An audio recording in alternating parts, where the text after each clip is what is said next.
and I'll be chairing the meetings this afternoon.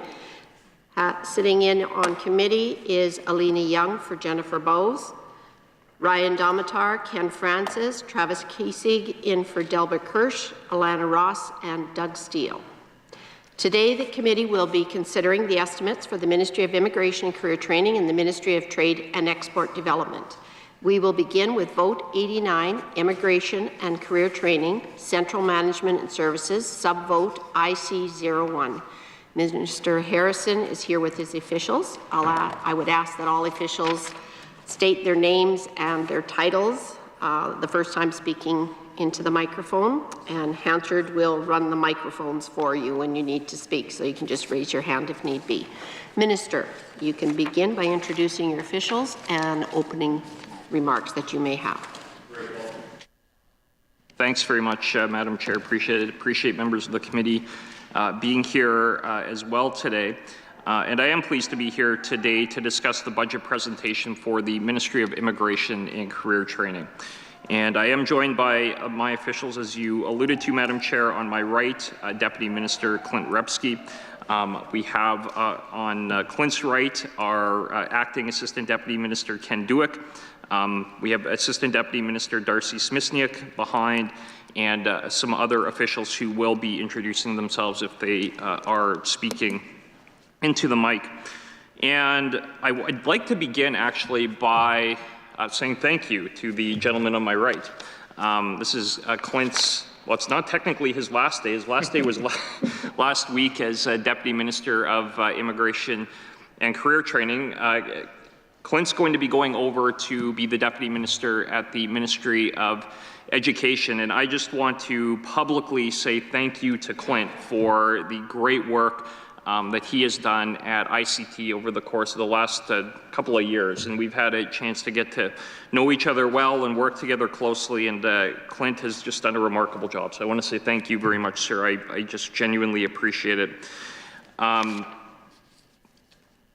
So into the remarks. So the ministry's mission is to recruit, train, and retain the workforce the province's employers need to help fuel Saskatchewan's ongoing growth. As the province deals with a tight labour market, this work is more important than ever, which is why I'm here today.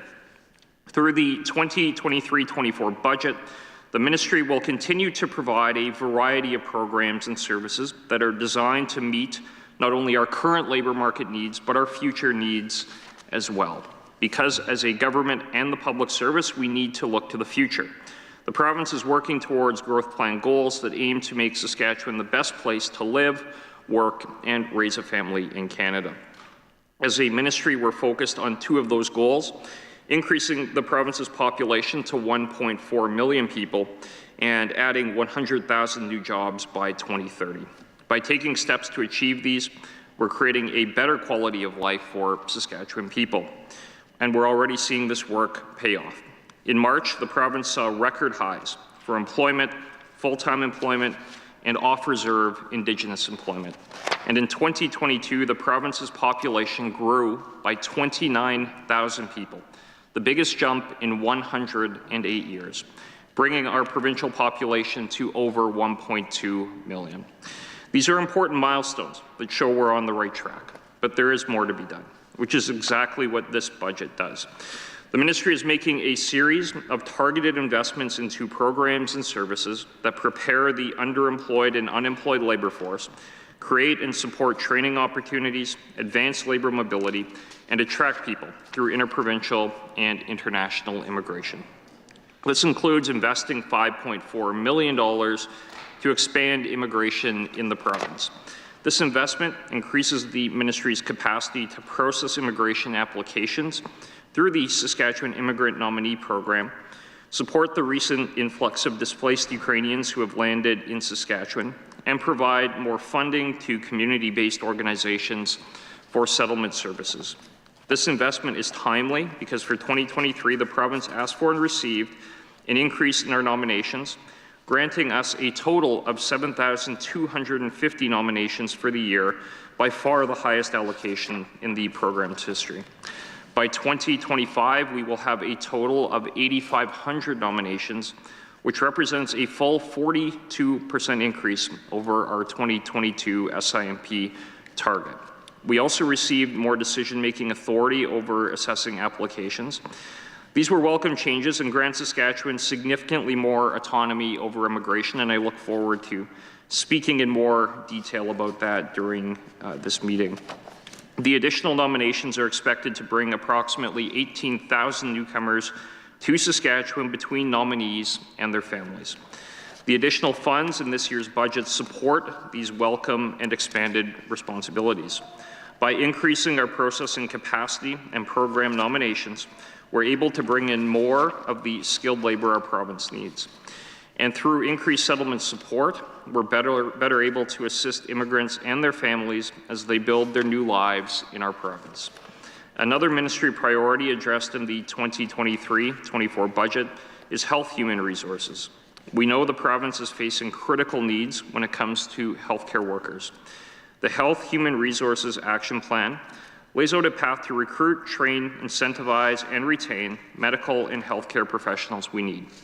The 2023-24 budget includes $5.2 million to support this work.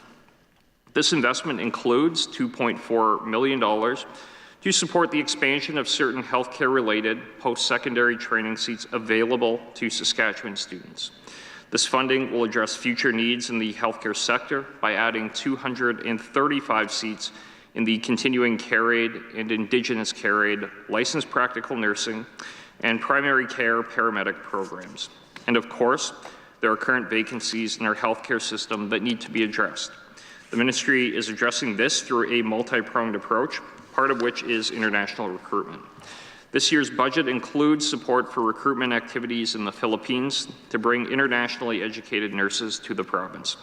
In addition, the budget also includes funding for initiatives to fill current vacancies by supporting internationally educated healthcare workers already living in Saskatchewan to obtain licensure in the province through the International Credential Recognition Grant, which provides support for certain expenses related to becoming licensed in a regulated healthcare occupation. The grant pays up to $6,000 per applicant for costs such as tuition, language courses, and exam fees. There is also additional funding available specifically for nurses as we look to address that critical sector of the healthcare field. Together, these initiatives will help ensure Saskatchewan people have access to the healthcare services they need next month, next year, and into the next decade. Another priority area addressed in the budget is skills training. The 2023-24 budget includes an increase of $4 million to expand skilled trades in the province. This investment supports the incremental purchase of 250 apprenticeship training seats, bringing the total to 4,450 seats in 2023-24. To complement this lift in apprenticeship, up to 400 training seats will be offered by post-secondary training institutions in construction-related skilled trades programs. Without skilled tradespeople in the province, growth would not be possible. They're responsible for our infrastructure, our roads, our homes, our businesses, big and small. For every significant capital investment made in Saskatchewan by the province or otherwise, we need to ensure we have a skilled labour force available to bring these plans into reality. Which is why, in addition to the new training seats, the province is also investing $1.2 million to increase the apprenticeship training allowance. Apprenticeship training is unique as it can require students to relocate or take on a second residence in order to complete their training. Our government understands the financial strain this can place on students. This budget raises program support up to $250 per week, depending on where in the province students need to obtain a secondary residence. By removing some of the financial barriers faced by apprenticeship students, we're helping more people get into the workforce in this critical sector. Another priority addressed in the 2023-24 budget is labour mobility. As the province looks to attract workers from across Canada and beyond, it's essential that those arriving to work in regulated professions are able to get their credentials recognized. This budget builds on the ministry's recent work to address challenges faced by those in regulated professions. In 2022, the Labour Mobility and Fair Registration Act and regulations came into effect. reducing the red tape associated with workers in regulated fields coming to work in Saskatchewan. This legislation put in place maximum timelines for assessment and registration decisions, which means workers from other jurisdictions get their credentials recognized faster here than anywhere else in Canada. By ensuring qualified workers can enter the workforce faster, we increase the province's ability to attract the hard-to-recruit workers and skilled labour that Saskatchewan needs. In this budget, the ministry is investing an additional $300,000 for additional FTEs to support the Labour Mobility and Fair Registration Practices Office. The office will ensure regulators are complying with the legislation and will provide navigation support directly to clients. The office will also work with regulators in priority occupations to ensure that pathways to licensure are clear, remove barriers, and improve timelines to get qualified people working faster. In addition to the key priorities I've outlined, the 2023-24 budget supports the ministry's ongoing core lines of business, ensuring Saskatchewan has the workforce it needs as we grow the economy. This includes support under the SAS Jobs lines of services. For employers, this includes services to help them attract, develop, and retain their employees, including assistance navigating through provincial and federal programs and labour market intelligence. For job seekers, the ministry provides services such as job matching, career planning, and job training. The ministry has 10 local offices across the province that help connect people with meaningful employment that allows them to support themselves, their families, and their communities. And for both job seekers and employers, the sasjobs.ca job board is available free of charge to connect employers with the skilled labour they need. Together, these initiatives support Saskatchewan's growth plan goals and ensure that we achieve growth that works for everyone. Thank you to the committee, and look forward to responding to questions. Thank you, Minister. I'll open the floor to questions from committee members now, and I'll recognize Ms. Young. Thank you, Minister, and officials for all the work that went into preparing for tonight, and a special thank you to Clint for all his work over the past several years, and speak for all of us when I say I look forward to what you're going to bring to education and the expertise that you're going to return back to that ministry. So thank you for your service. Perhaps to begin, Minister, what's the current status of the workforce development, the Kansas labour market development agreements, and do you anticipate any changes? Perhaps I'll ask officials to go into a bit more depth on that. There, has been a long history to the labour market agreements that we have with the Government of Canada, going back to their transference to the provincial government's areas of jurisdiction in the mid-90s. I think the 95 budget was the federal budget that transferred labour market programming, which had previously been a joint area of jurisdiction, delivered separately by the federal and provincial governments exclusively to the provincial governments for delivery, and basically transferring resources that were federally allocated through different labour market development agreements. I'm sure people have actually written PhD dissertations on the development of these agreements, but they basically turned into, at one point, 4 separate agreements that were the labour market agreement, just the LMA, the labour market agreement for persons with disabilities, labour market transfer agreement, and the targeted initiative for older workers, which was a small one, I believe was the 4th one. We've long advocated, and I think as members know, I've been very fortunate to have been labour market minister for quite some time now, and we have been advocating at the FPT tables and bilaterally with now 2 national governments for the rationalization of labour market funding into a broader and I would say more efficient framework in which provinces could deliver labour market programming. There have been, the way that this historically is developed is that there has been significant strings that have been attached to different portfolios or different streams of labor market funding. We have long advocated that having more flexibility in the hands of the provinces who know their labor markets better is going to lead to better outcomes, which really is what everybody is seeking. I would say that we've made significant advances in that regard over the last decade. The labor market agreements are now in 3 different agreements, not 4, LMDA, PD, LMDA, a labor market development agreement for persons with disabilities, and the labor market agreement, just the LMA, I think is the other one. So again, kind of a confusing area of policy to a degree, but for practitioners involved in the space every day, it's not entirely, there is a certain rationale to it, although I think we would still be better off having one agreement. We'll get there eventually, but I'll maybe ask though if Clinton and Ken want to maybe speak a little more about the specific streams. Those are the streams that we jointly cost share a lot of the job and skills training programs that we deliver through our partners, almost entirely through our partners who do the delivery. So take it away.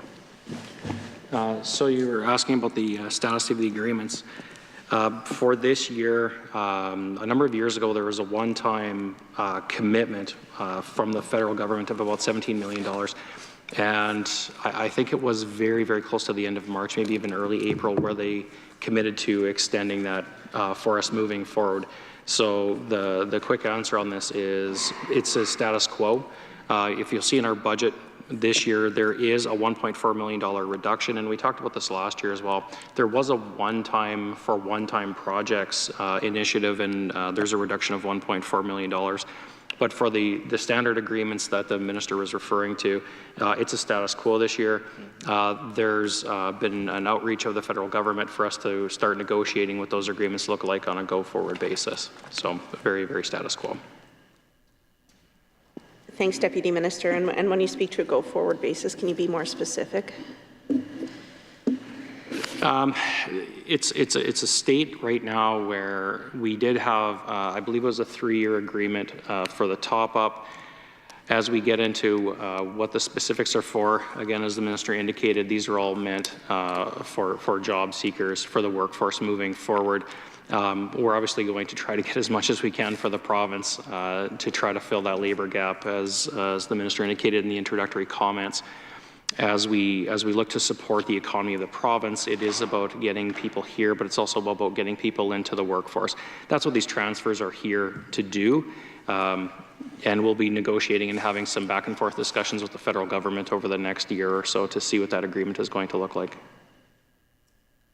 Thank you. Recognizing the important work of the ministry in helping Saskatchewan residents connect to, or build meaningful connections to employment, including the design of targeted initiatives for job seekers, especially from underrepresented groups.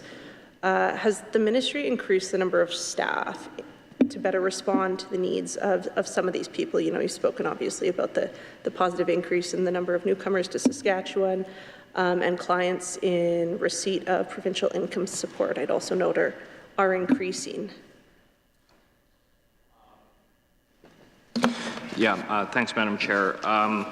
With regard to FTE allocations, Clint can kind of maybe speak to it, but there is a significant increase in FTEs allocated, particularly to the provincial nominee program.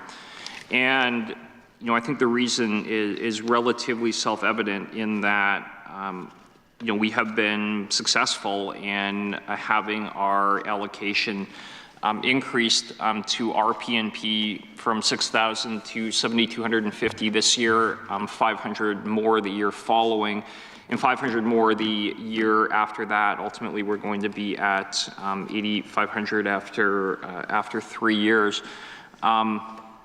This was really the result of provinces and territories having taken a pretty clear position across the country, and again, having been fortunate enough to have been immigration minister for over a decade now, or close to a decade. Being able to work with colleagues across the country to put together a position that was united, that the Government of Canada would have a difficult time, if not impossible time, ignoring. Because even with the increasing levels, and we've seen announcements on levels that are aggressive at the national level, which is fine. I think we're quite unique in the Western democratic countries in having a bipartisan consensus in favor of significant and high levels of international immigration. It's really quite a unique thing out of any of the Western countries. But that bipartisan consensus exists now. I've been encouraging the federal government to, I think that's not a foregone conclusion forever going forward. I'll maybe talk about that a bit later. But that being said, the federal government could have allocated their increased levels purely to federal streams. And there was no guarantee that they were going to increase PNPs across the country, or specific allocations or higher allocations of PNPs or of newcomers to different provincial nominee programs.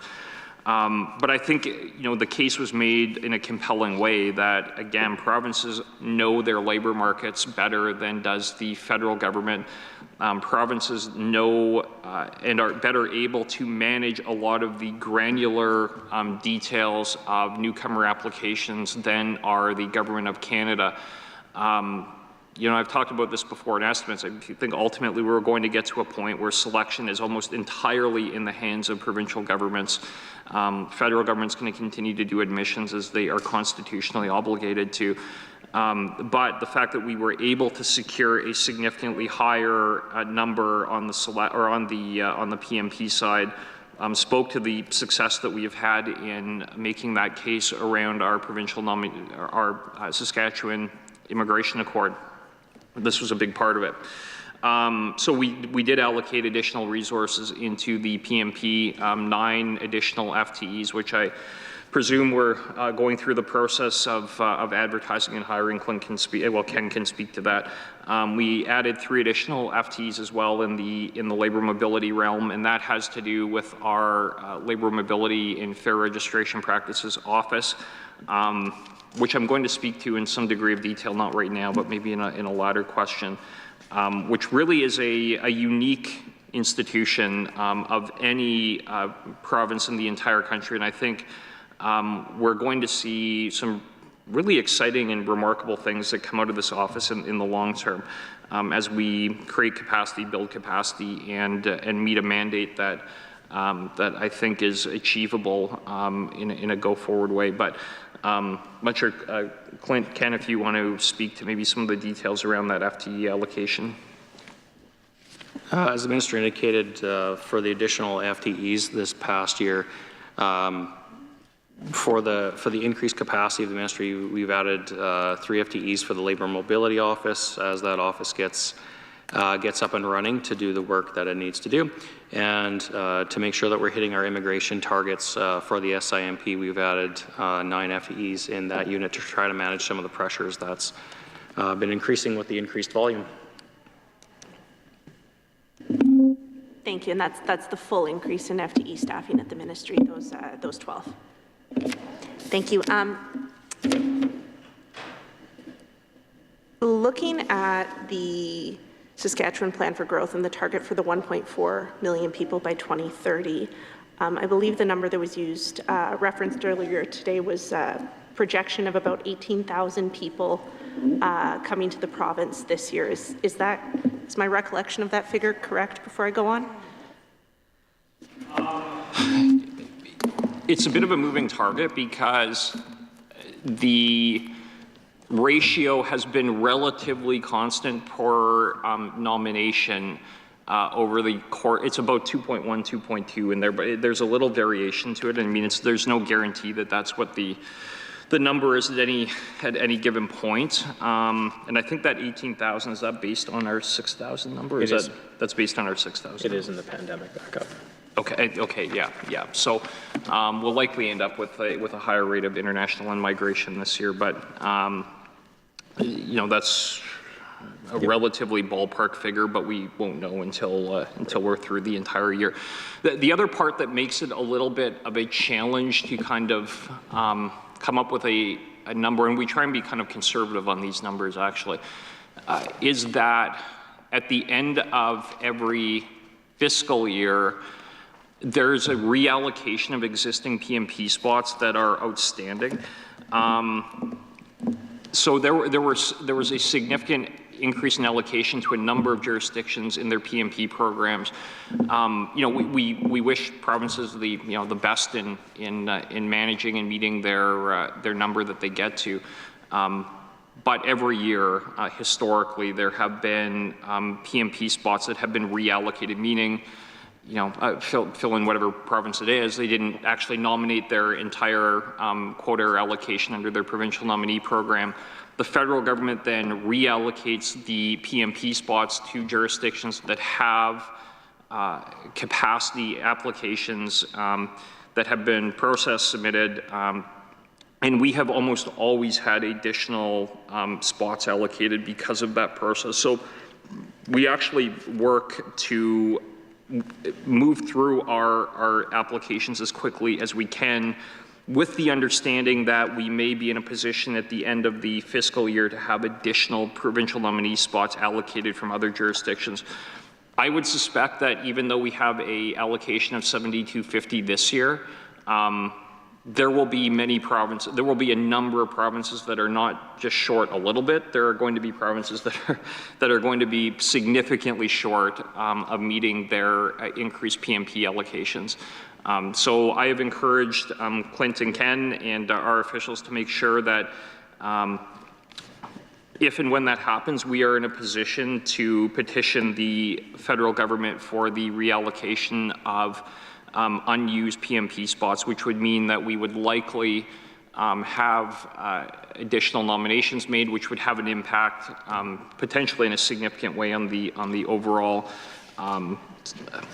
projection of a population target. The other element that is a challenging one to account for this year is kind of an example of it, is around Ukraine.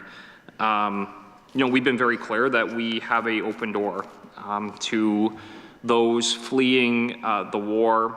There's been nearly 10 million displaced Ukrainians, internally displaced, externally displaced because of the Russian invasion.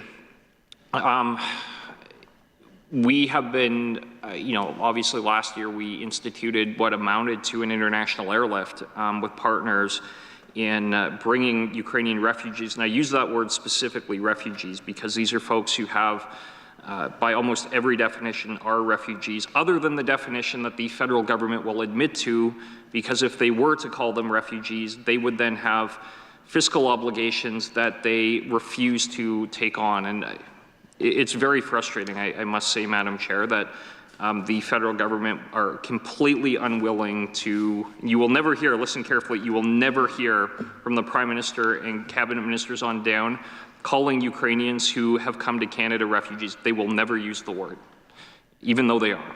They will never use the word because they want to download all the costs onto the provinces for those folks who are coming, which we are fine. We have allocated significant resources, tens of millions of dollars across the entire system in order to accommodate, well, maybe not quite that much, but around probably $7 to $10 million through the entire system for newcomers, which we are happy to do. It's the right thing to do. But there were nearly 4,000, or around 4,000, I think, Ukrainian refugees who have resettled here in Saskatchewan. A good chunk of them through our international airlift with our partners Solidaire and Open Arms. So we really don't know what that number is going to be next year. But I mean, that obviously would have a bearing on what that number is as well. So all that to say that we're not entirely sure what the overall number at the end of the year is going to be, but we took a ballpark, I would say quite conservative ballpark estimate. So hearing that 18,000 is a conservative ballpark, and also I believe what I'm hearing is the 7250. The ministry anticipates filling all of those spots quite easily. Is there a number, an estimate, or a target that the ministry is using potentially for some of those spots? Should they be reallocated from other provinces? Essentially what I'm looking for is a better understanding of how the ministry estimates and projects going forward the population increases that it's targeting, the people it's trying to bring to Saskatchewan, and what some of those figures look like. I mean, I think I kind of went through some of that with regard to how we allocate and calculate the provincial nominee numbers. We use a multiplier per spot. We, obviously intend on filling the 7250 nominations, and as I said as well, that we've, I've given direction, and Clint and Ken are implementing that direction to be in a position to accept additional PMP spots if other provinces aren't able to meet their allocations, and we just don't know. I mean, at this point in the year, where provinces are going to land on that, but we do have a suspicion that there are going to be spots that are going to be reallocated in fairly large numbers by the end of the year. So, but we don't know. So we're not going to pencil in a number that we're not sure about. In addition to that, we have a growing PMP program over the next number of years. In addition to that, there are federal streams under which newcomers arrive in the province. I think it's about 20% or maybe a bit higher come through federal streams. So that 18 is based on our PMP number. You have additional federal stream settlements. I think it's just over 80%, maybe 30% federal, okay. So that's not insubstantial as well. And I mean, like I said, on the Ukrainian front, we're not entirely sure at this point either. I mean, I'm not really sure we've allocated any. I mean, that's just because we don't know. So, so there are a number of variables in how all of this is calculated. But officials do the best we can given the information we have, and we try not to, and we try and be conservative in the numbers, and we'll see where we land. And when are those spots reallocated? These spots are allocated at the end of Q4. They're calendar based. Oh, they're calendar. Okay. Actually, Ken, do you want to speak to that? Sure. They usually come in around late October, early November is when the reallocation happens. So this past year, we were reallocated 40 positions. Yeah. But that was before the, that was prior to the significant levels increase that we had this year. That's so, right. Yeah. What is that in terms of a figure? So when we talk about levels, that's a federal. It's a federal term that they use basically to indicate the level of immigration that would be open through all streams into Canada. So that would be through federal streams. That would be through allocations to provincial nominee programs. That would be through, I'm not sure if refugees are included in the levels planning as well, or whether those are over and above. That was another element I should have actually mentioned as far as the population targets, is that we actually don't know what the refugee resettlement numbers are because the federal government don't tell us. Which is another area that I have concerns with them about. We actually don't find out about refugee resettlements until after they happen. They don't even give us advance notice of refugee resettlements. So that is an addition. So the level this year that the federal government said, I think it was, I'm not sure if it was this year for 500,000, but their level that they are seeking to get to in the next couple of years is 500,000. Which is a lot, considering that only last year, the year before, pre-COVID anyway, it was about 350 was the levels number, and I think in kind of back to the mid-2010s, it was 250 or thereabouts. I think it was fairly stable at 250 for a number of years. So over a decade period, we'll have basically doubled the levels of annual in-migration from outside of Canada into the country. And so not to belabor the point, I didn't hear a specific figure. So am I to understand there isn't one that the ministry is anticipating or working with in planning going forward? No, I said that the levels was 500,000 is the federal number. And of that, our PMP allocation, 7,250 this year, and it increases to 8,500 over the next 2 years.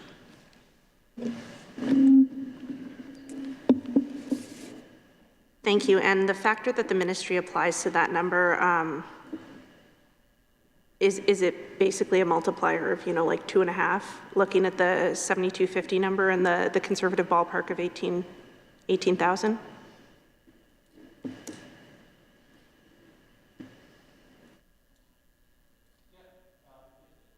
Mr. indicated, it's not an exact science. Depending on who gets nominated, the variables in play are largely family size, composition, do you have a spouse, do you not? And so it is a variable. It's around 2.2-ish, but that can fluctuate depending on the circumstances that we have. Minister, I think what I'm trying to get at with these questions is basically as the ministry plans and looks to target and increase the number of people choosing to call Saskatchewan home, what those targets are going forward, in which I assume the easiest way for the ministry to do that is using numbers. And so if that is available for the next year, what the ministry is working towards, even on an annualized basis going forward, it would be great to have that information. So when we're looking at the allocations for SIMP, it is done in conjunction, obviously, with the federal government, and so it is an allotment. We can make a request. Sometimes it's met, sometimes it's not. And so for this upcoming year, it is 7,250 that we've been allotted. Over the next couple of years, we are going to be getting up to 8,500. And then after that, we're not sure what that's going to look like yet. And of course, you can apply a different multiplier effect to what that's going to look like. Yeah, and I would maybe just add as well to Clint's comments. We've been long advocating for an increase to our PMP number. So it had been 6,000 for a number of years, probably 5-6 years, where we had been consistently advocating for an increase in our allocation. For whatever reason, the federal government hadn't made any significant increases, across PMPs. If you look in the aggregate across the country, what they had been doing with their gradual levels increase was allocating to federal streams, so express entry, and different federal classifications and streams. And also to, and I think they've had fluctuations that have been fairly significant, but on refugee numbers as well have been a element that has been not insignificant over that period of time as well, although that has fluctuated in different fiscal years for different reasons. So, having the increase that we had from 6,000 to 7,250 this year is really, something that I think we can take a degree of pride in that we have really been working and making the case as to why we were in a position to be able to manage, administrate, and successfully settle an increased number. And, really this is up to the federal government as to the numbers and allocation that they want to provide to each province and through each PMP. So the fact that we have one of the largest provincial nominee programs in the entire country, despite the fact, we have I would just say this, our PMP program is a proportion of the national allocation far is in excess of our population. And it's a reflection of the fact that we have a program that has demonstrated the ability to process successfully large numbers of applications, that has done so competently, that has done so with the objective of having very high program integrity standards, which is something we take very seriously as well. All of that has led to officials at immigration, the Federal Immigration Department, and making recommendation ultimately to their minister, which was accepted, that we have an increase in our PMP number. But I think where the member's going is seeking kind of a global estimate as to annual population. It's a challenging thing to do because, we have our PMP numbers. We have slight variations in the multiplier that we have on our PMP allocations per nomination. We have a variable as far as the number of additional PMP nominations we will be allocated at the end of any given year. We have varying streams of federal immigration programming that we are not always aware of what that levels are going to be. I would say that if we're looking at a kind of 30% proportion of federal settlement being or federal migration settling here in the province of our 100% total, that will mean that we'll see a proportionate increase there as well. And then you have refugee elements to that which we don't know. We find out, after the fact on refugee resettlements. Feds have been doing, not insignificant amounts of that as well. And then, you have kind of the variable too with number of Ukrainians who would be settling under QIT visas in the jurisdiction also. So there's a lot of variables in all of this, but the trend has been, very clear. I mean, we've been seeing record levels of population increase quarter to quarter for the last year. So, will that continue? I suspect that we're going to continue with significant population increases, though, going forward, and we fully expect to hit our 1.4 million target. Thank you, Minister. And yeah, that's an accurate assessment of kind of the angle of my questions. Is starting to get is establishing a sense of the numbers that the ministry uses in planning and based and what those look like on a year-to-year going forward, and how that informs the planning work that you do, specifically in regards to career and employment services. What is the number of refugees who were settled here last year, both those recognized by the federal government as well as the number of Ukrainian refugees? Yeah, well, as I kind of said earlier, the number of Ukrainians we estimated about 4,100. We'll see if we can find the federal numbers here.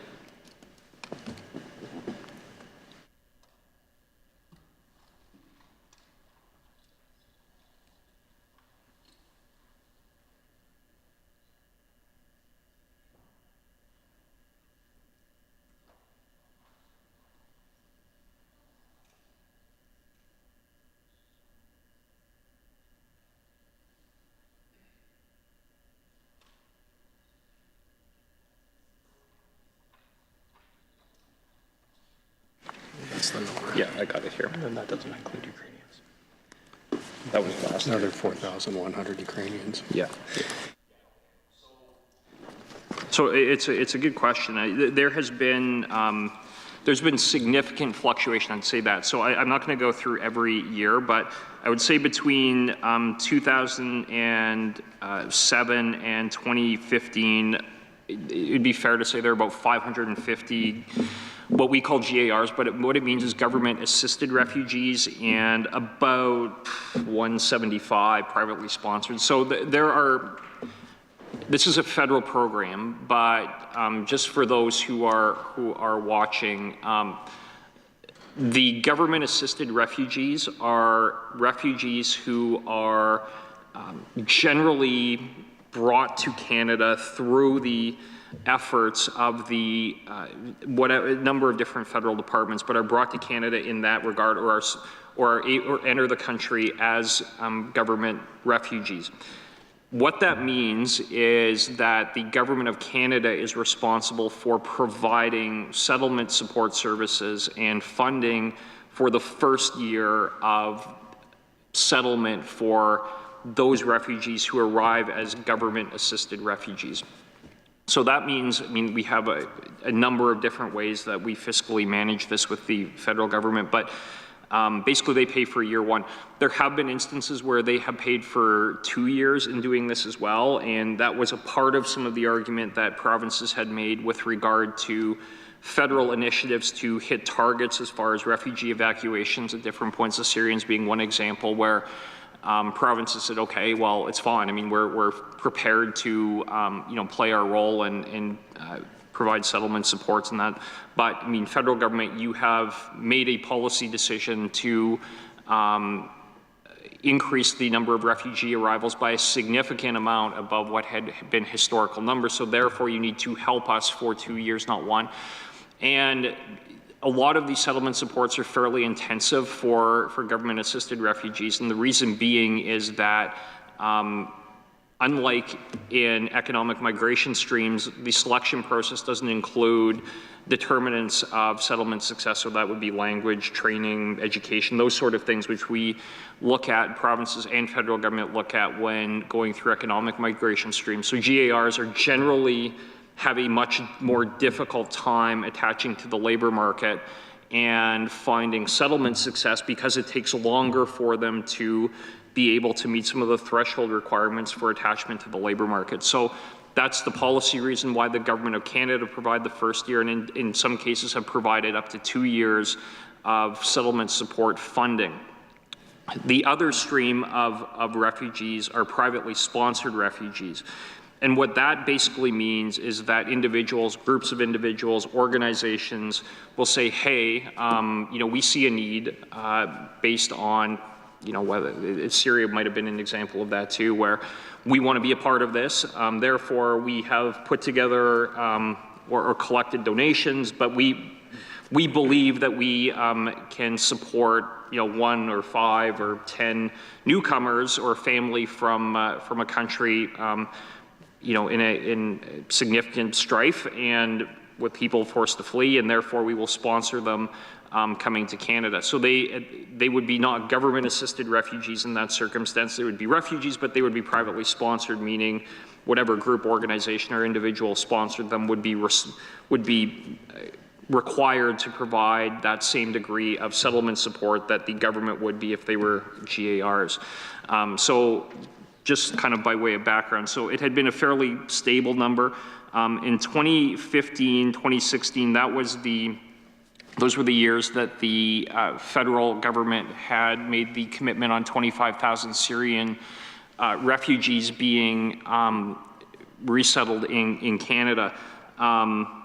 Of that, we could break down the number of Syrians, but we had a very, very significant proportion of refugee settlements being Syrian in those years.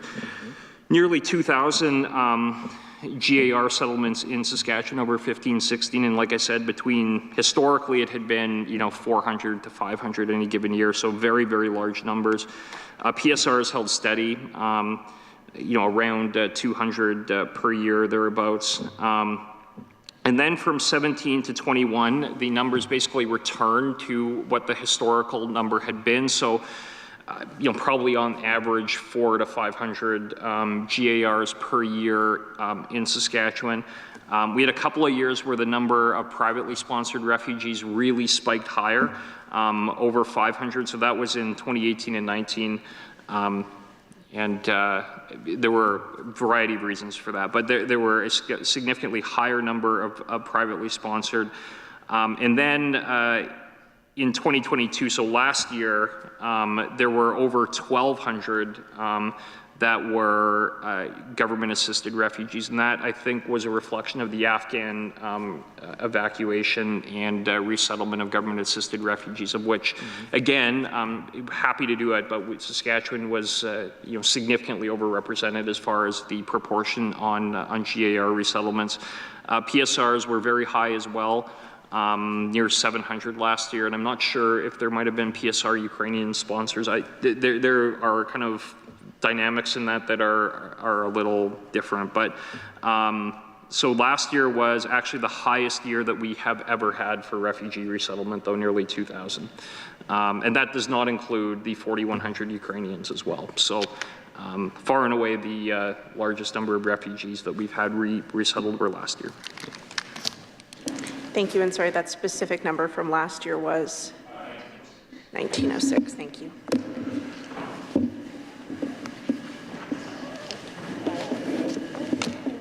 So moving on perhaps to job placements, how many clients in receipt of provincial income support were actively placed in jobs this past year?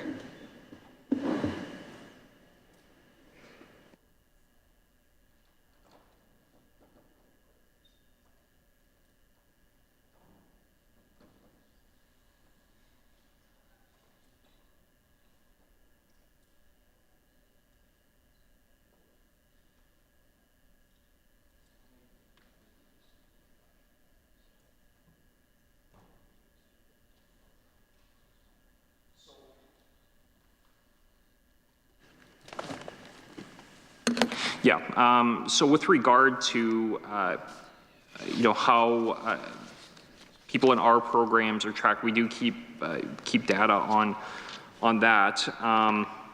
With regard to the question, though, that would be best put to social services. They have a responsibility for that particular program.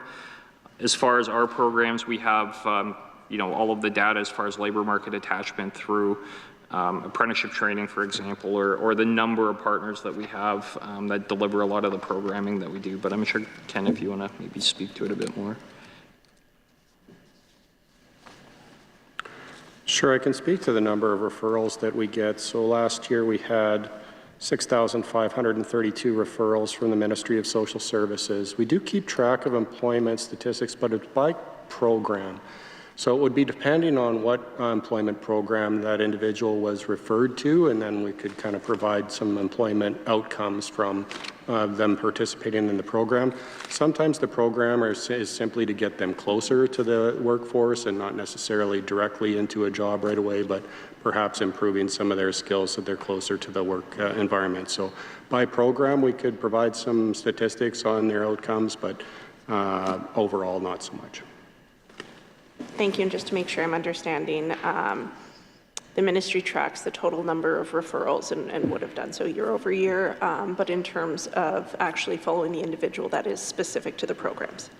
Perfect. I would love to have those figures, certainly for this past year, and even if they're available for the last 5 years for comparison's sake.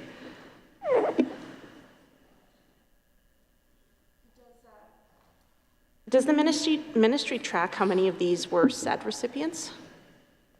Specific.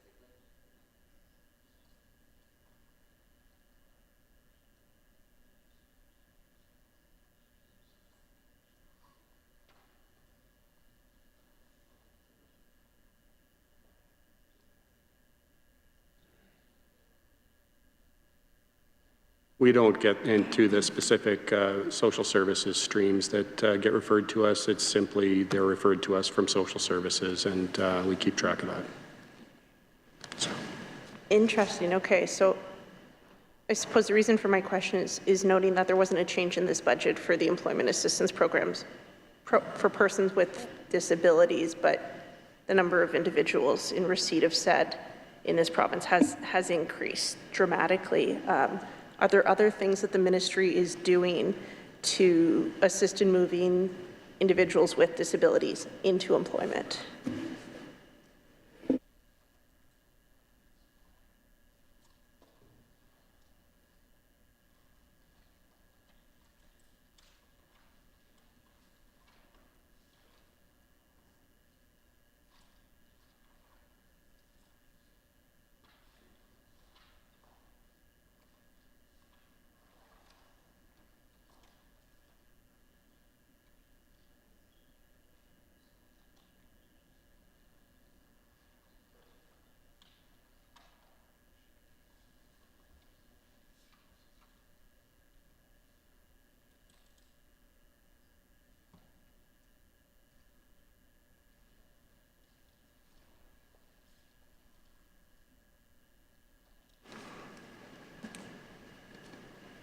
So the ministry provides employment assistance for persons with disabilities programs and services which are designed to address the impact of disability on participation in education, training and/or employment.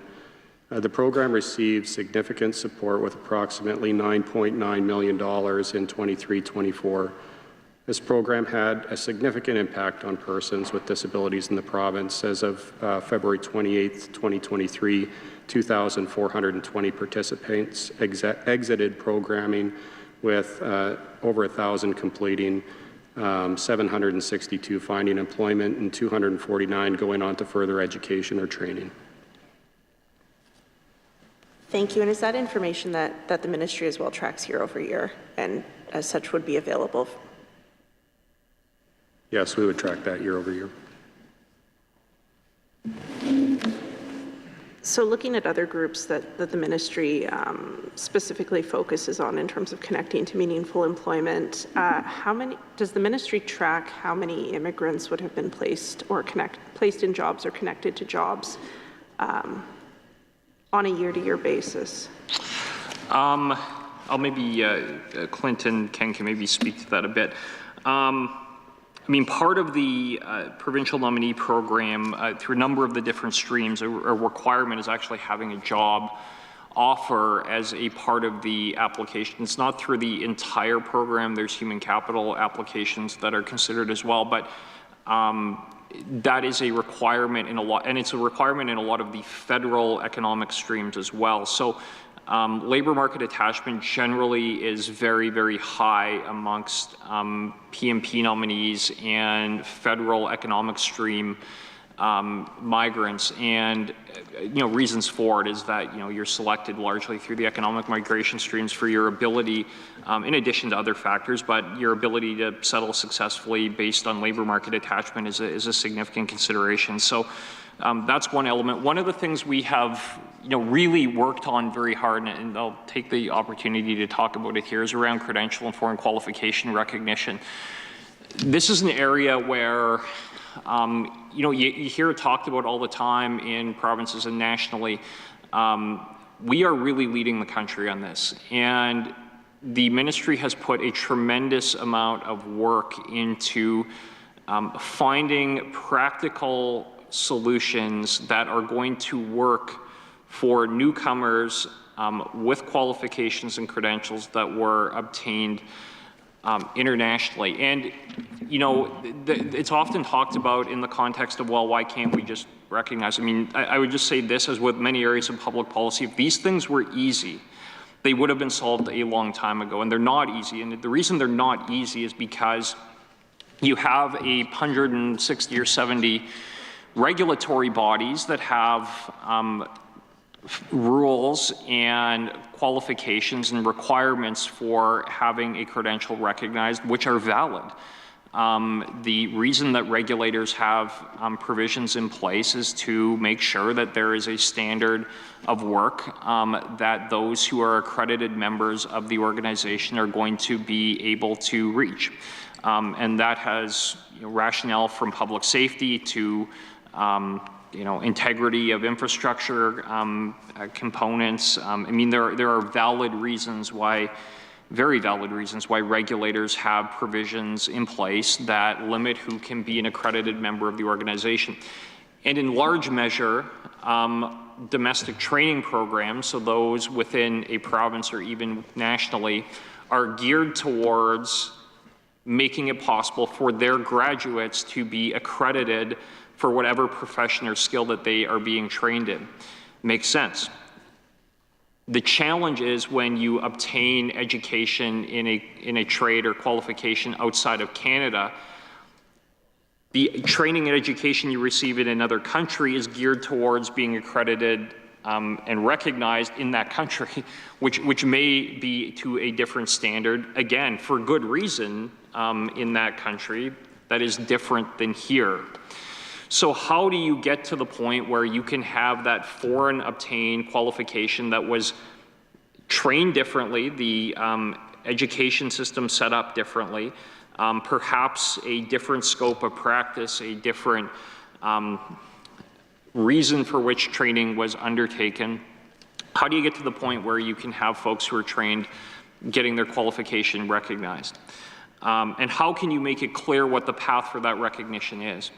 So 2 years ago, we passed the enabling statute that would allow us, and that was the Foreign Qualification and Labor Mobility Fair Practices Act, something like that.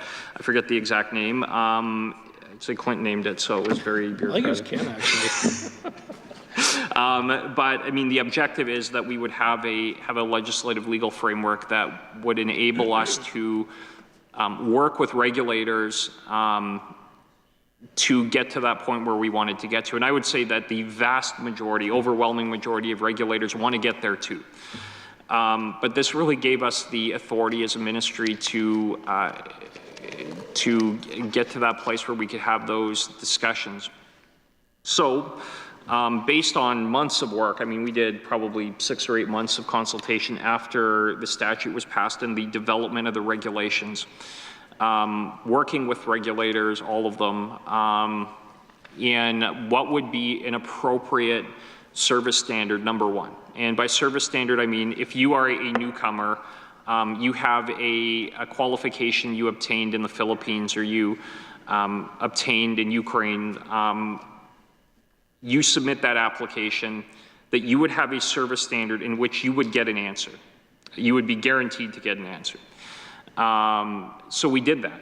And we worked with regulators about what was possible, what was reasonable. I think we got to a place where, not necessarily everybody was able to reach that point right away, but we're going to get there because it's now the law. That if you are making an application from within Canada, a credential you obtained in Canada, you have 20 days, you are guaranteed to get an answer. If you were trained outside of Canada, you are guaranteed to get an answer within 50 days. And we gave more time simply because there is more work that goes into assessing an international credential. But we were the first province in Canada that had a universal standard for having a credential adjudicated by a regulator. In addition to that, we went further. A regulator, if the answer is not positive, meaning they say we're not able to accredit you, the regulator is required under our regulation to provide a detailed rationale as to the reason the application was not successful. And in addition to that, is required to provide a recommendation for a remediation path. So if the answer is no, here's why, and here's what you need to do to have that credential recognized.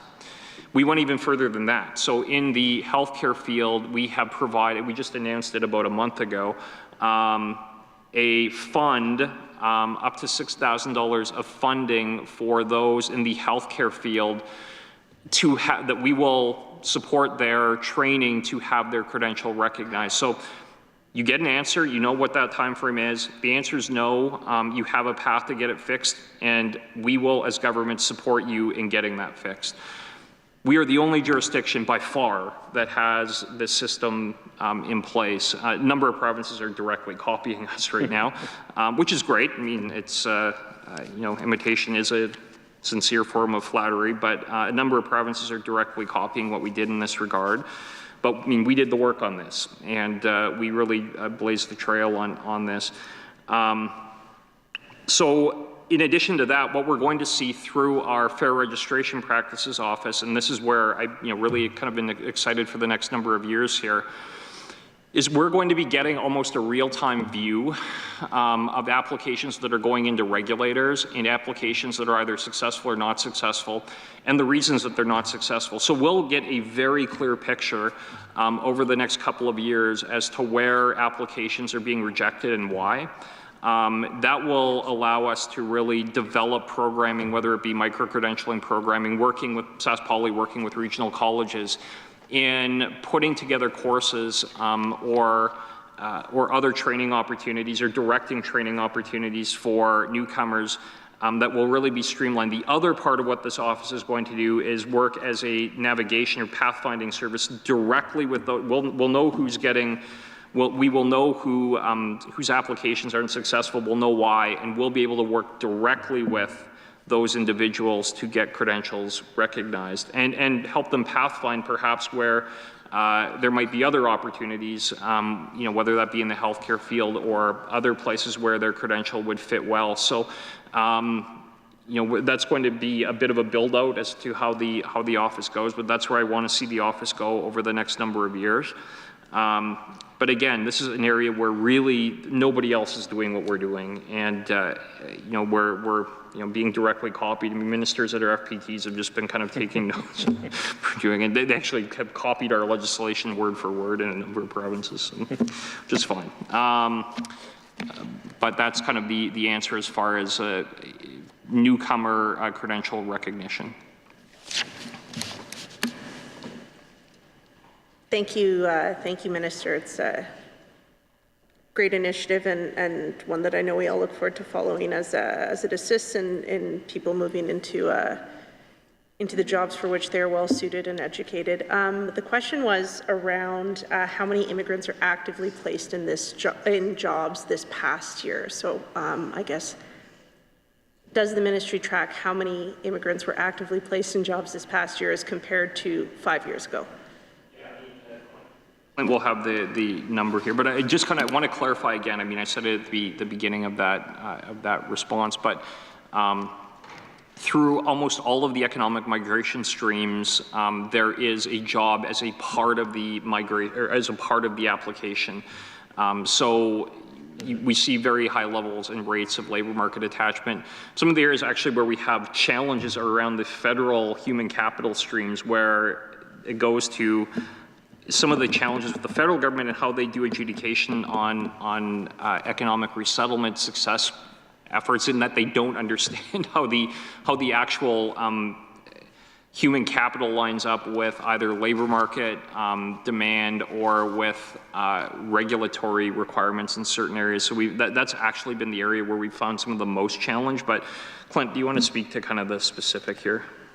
Sure. So when we look at placed, I would just change the language a little bit and just say how many are employed. And so we do it on a 5-year basis. So if you've been in Canada for under 5 years, that's how we track the employment rate for people who have been here for under 5 years. And the employment rate in Saskatchewan through all streams of immigration is 79.2%. 22. 22. And that information is available going back 5 years as well? I believe so, yes. Thank you. How many EI clients were actively placed, were employed in jobs this past year as compared to 5 years ago? That'd have to be directed to social services. As Ken indicated earlier, we would look at it in a bulk stream. We wouldn't look at it from that level of specificity. And the Ministry of Social Services, to your knowledge, would have that information? I don't know. Be similar to the way that we would deal with income assistance recipients.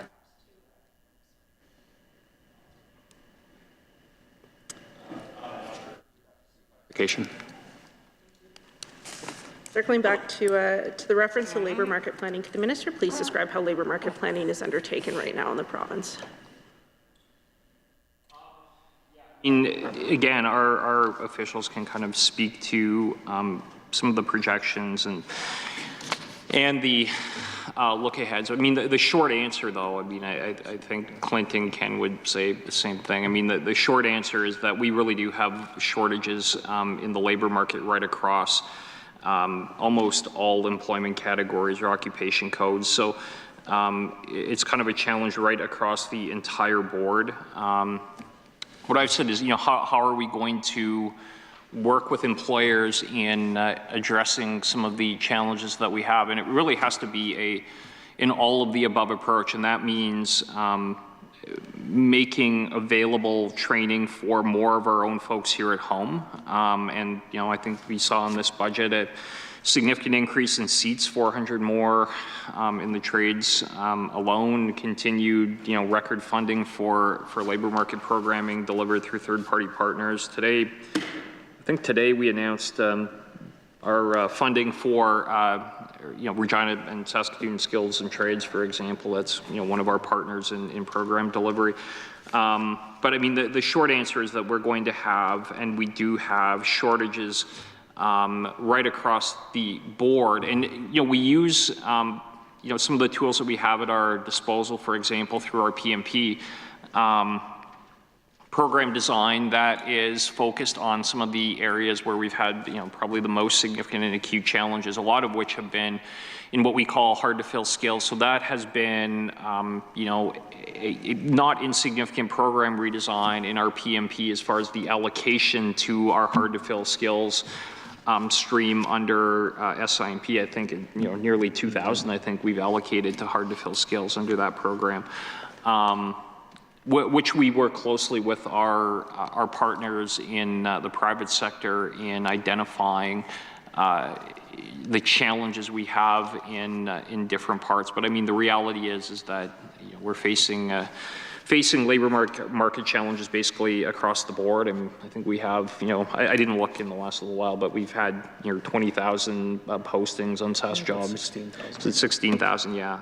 It's been over 15,000 for a long time. Postings on SAS Jobs, which is a reflection of the fact that there are employers who are seeking employees, and very large numbers of applications through our SIMP program.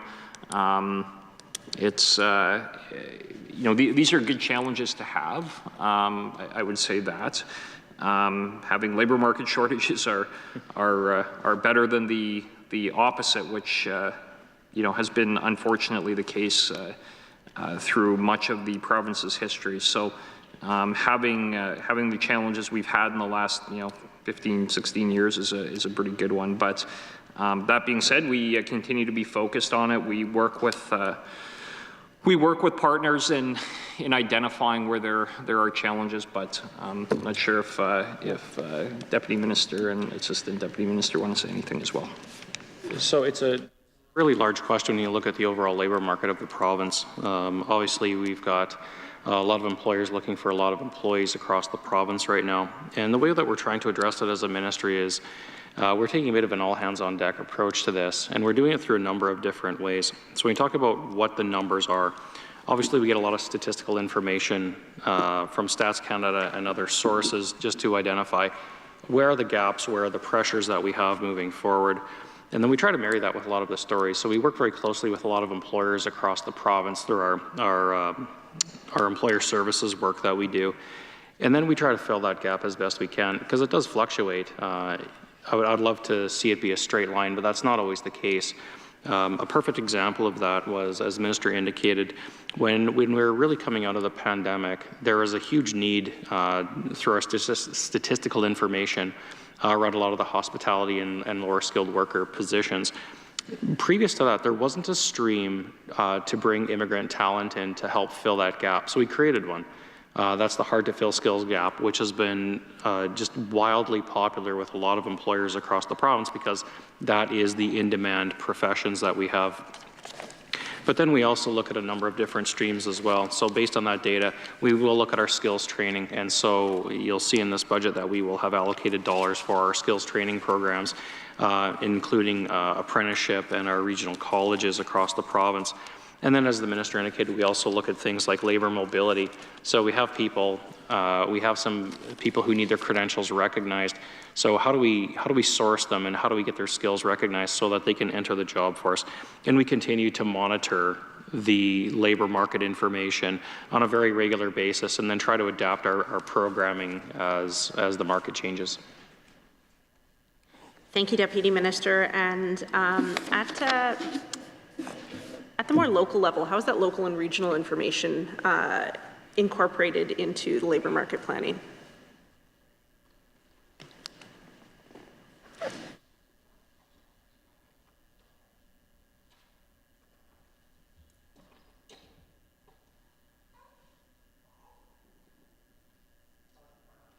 Smitsnek, Assistant Deputy Minister. Thank you for the question. We have a labor market intelligence information function within the ministry that really works to do a lot of analytics and analysis of labor market data, whether at the national level, provincial level.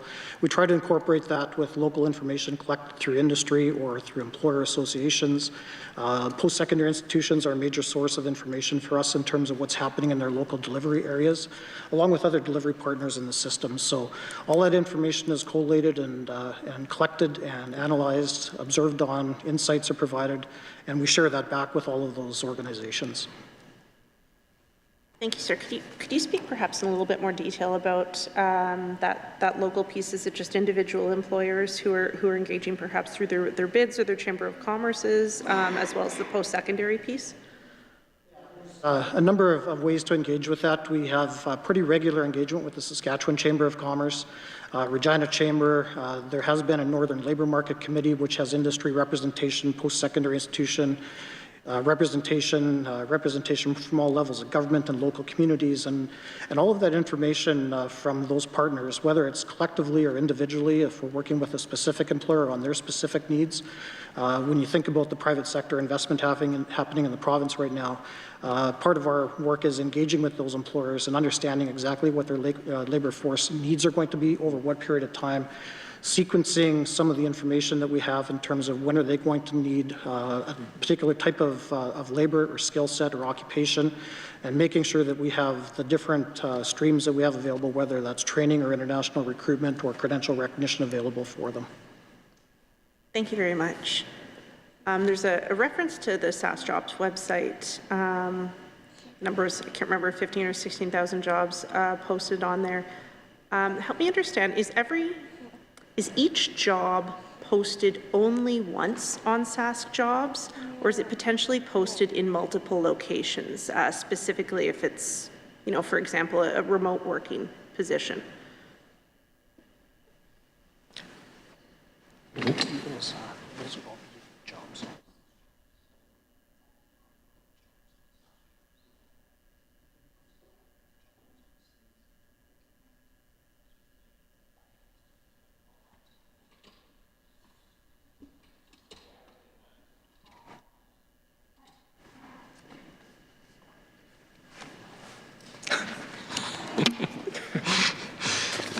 Yeah, I can answer that. A pretty straightforward answer. They're all unique jobs. Thank you. So by way of example, if there's an adjuster for SGI posted in North Battleford and one posted in Meadow Lake and one posted in Regina and one posted in Saskatoon, and the job posting indicates that the individual can work from any location, those are all unique job postings, each job on SAS Jobs. Okay. Yeah, they're all unique jobs for multiple positions. Okay. Thank you.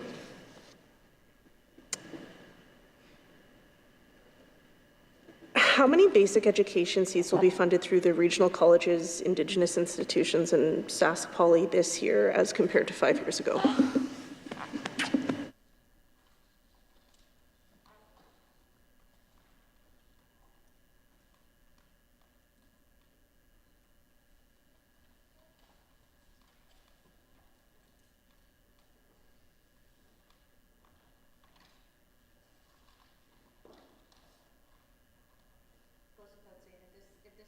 Isn't at the tips of your fingertips readily available, I'm happy to receive it in writing at a later date.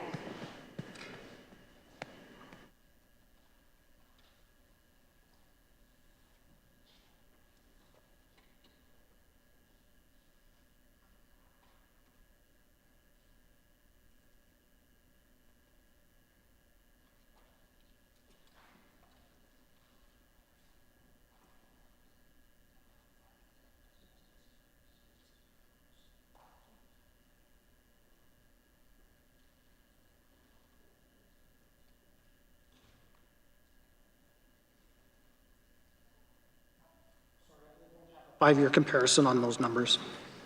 But you have this year. Yeah, this year I have the budget amounts for those institutions, and you were looking just for the Indigenous institutions, DTI and SIIT? Colleges and Regional Sask Poly colleges as well. Yeah, the budget for each of those institutions is the same as last year. There was no increase to them as a status quo budget overall. So the college totals is about 11 million and 200,000. Sask Poly is just a little bit under 8 million. DTI is 2.2 million, SIT 2.65 million. And then there's a little bit of money for GD programming in the province as well. Perfect, thank you. And those budget amounts all quoted were for basic ed. And did the ministry, does the ministry track the number of seats? You do. And is that information available for this year compared to 5 years ago? We would have enrollment numbers for 21-22. We don't have for the current fiscal year because that fiscal year is not closed yet, or the academic year is not finished yet. But that number is tracked by the ministry and is available? Yes. Thank you. And how many clients in receipt of provincial income support were enrolled in basic education this past, most recent year that you have data for as compared to 5 years ago?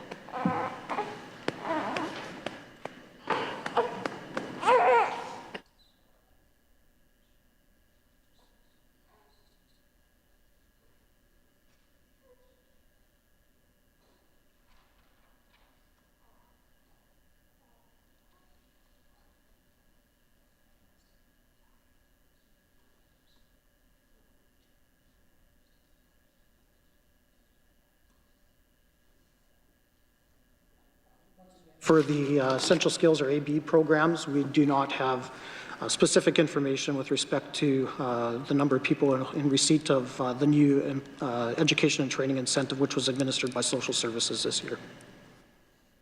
And sorry, you're referencing the former PTA? And am I to understand that the ministry doesn't have, your ministry doesn't have those numbers retrospectively for the past 5 years, or just that they don't have them going forward? We would have the number of individuals who are in receipt of PTA in the training programs up to 21-22. If that information could be made available, that'd be great. Does the ministry have information as to how many of those would be said recipients, again, also to date of 5 years ago? Would not have access to that type of information. Would the ministry have that information in regards to how many EI clients were enrolled in basic education? We don't have that information as well. Does the ministry track how many immigrants or newcomers would be placed in basic education year over year? We know that the program is available to them. Historically, the ABE program has been, I would say, oversubscribed by our Indigenous or First Nations population around the province. Those looking to attain essential skills or acquire their grade 12. We haven't seen a lot of newcomers into the program to this point in time. Is that information that the ministry tracks? Like, is there like a self-declaration box to help the ministry gather kind of more demographic background on the people? Not an indicator that we have used, because historically, like I say, the program has been aimed at our Indigenous population. Does the ministry track what the completion rates are for clients that attend the basic education programs? Completion rate. Completion rates. Information be available for the most recent year tracked, as well as going back 5 years?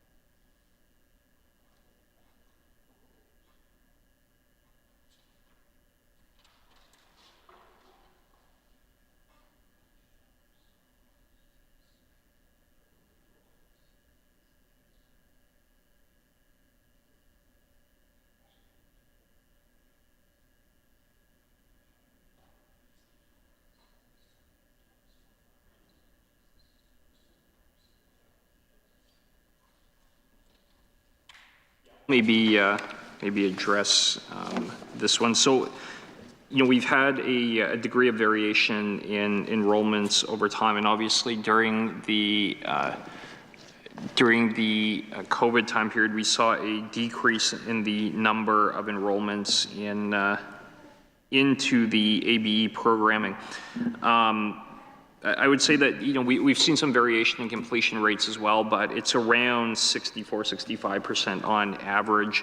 And last year it was 63%, so, basically right on what that average had been. And I mean, we track kind of the further education rate too. So there are those who will go through an adult basic education program and use that as a springboard to obtain further training, whether that be through, one of our institutions or, different elements of training, which generally is very high.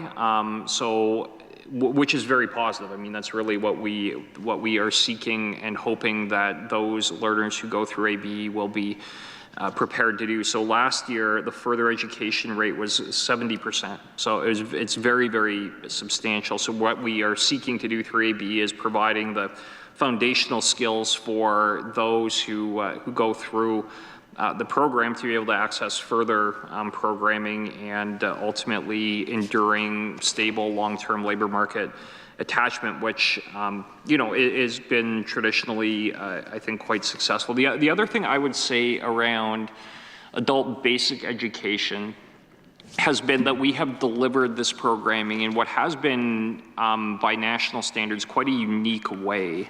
I think we are the first province in Canada that actually delivered provincial adult basic education on First Nations. And I believe at this point, a substantial proportion of our adult basic education resources and programming are delivered on reserve. I think it's over 20% actually, something, that are delivered on reserve.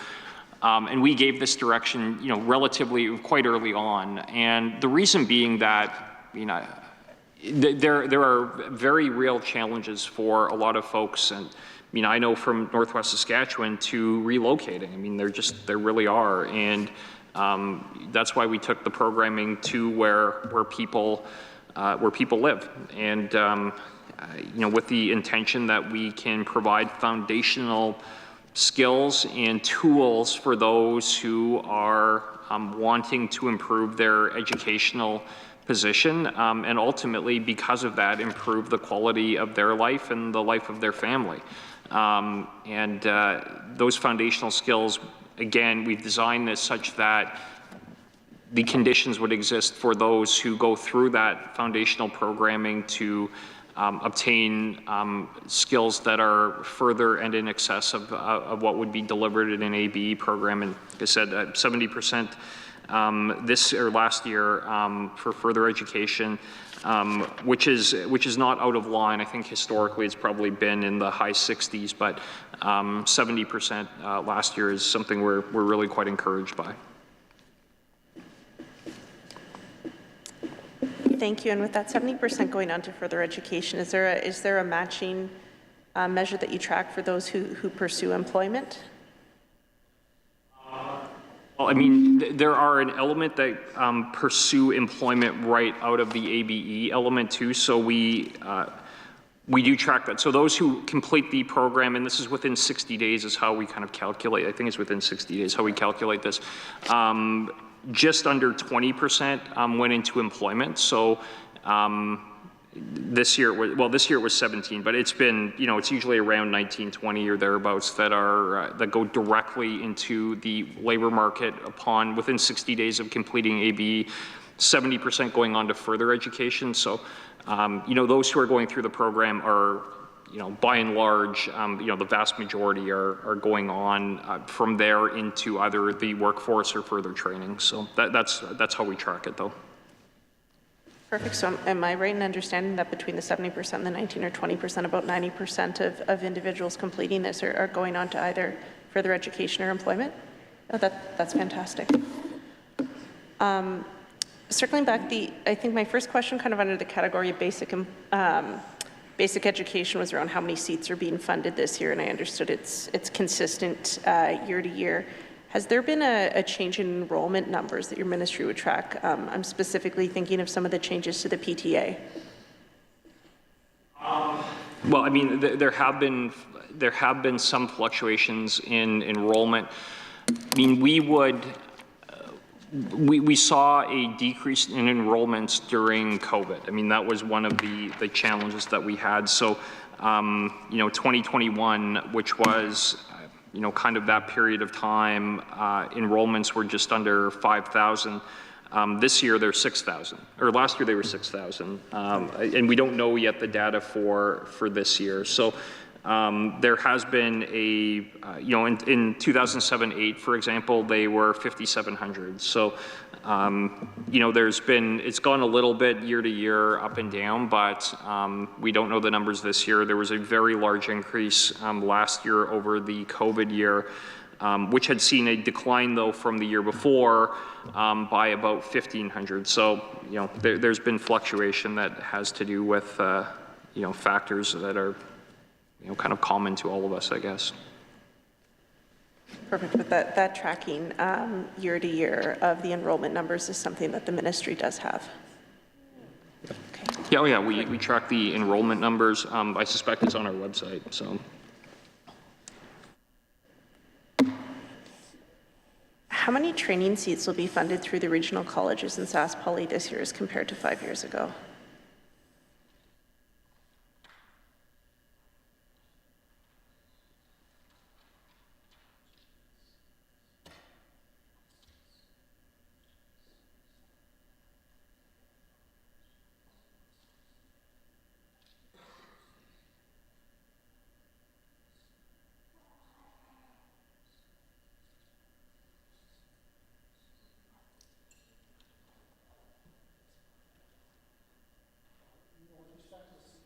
It's a bit of a difficult comparison year over year because the makeup of the programs can change based on what industry requires in those delivery areas.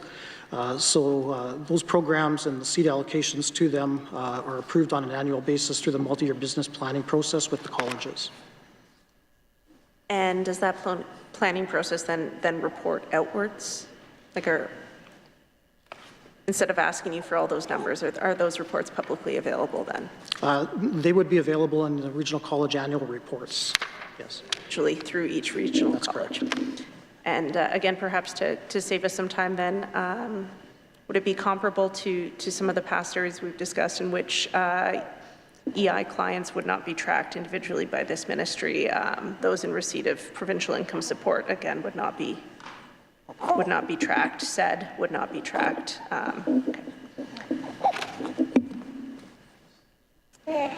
So perhaps looking at the provincial training allowance, obviously there's been changes in terms of how it's administered and where the responsibilities lie. Could you describe these changes and how they've concluded this past year?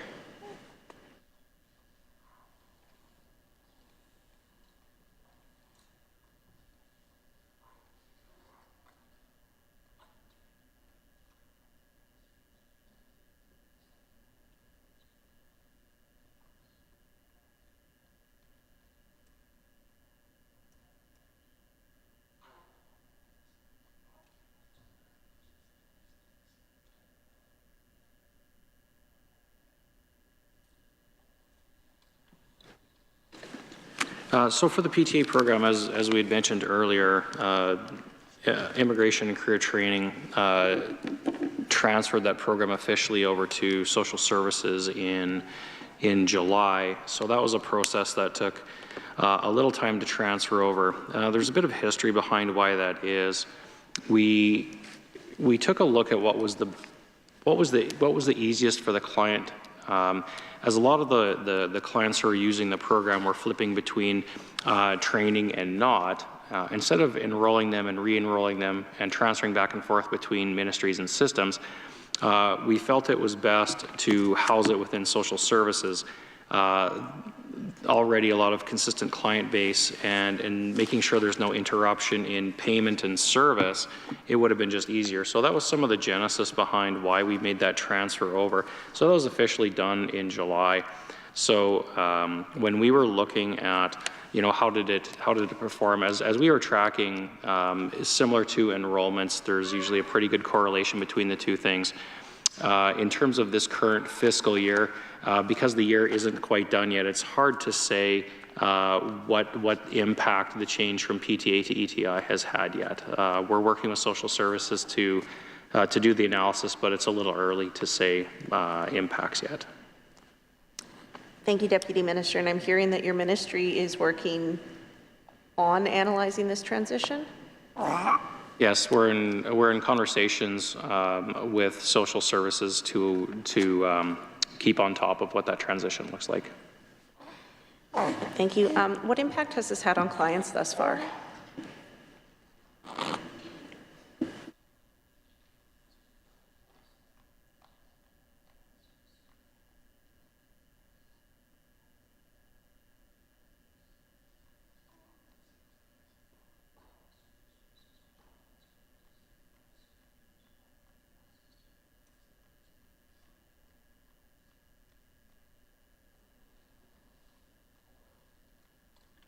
In terms of the impact, it's really hard to say at this point in time. Like I said, we are doing some of the analysis. It is a little bit early to say.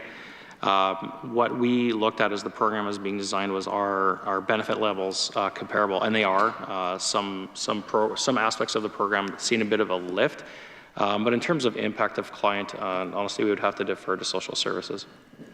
Thanks. In terms of some of those benefit levels or rate changes, were there winners and losers, and if so, who benefited the most and who would have been negatively impacted?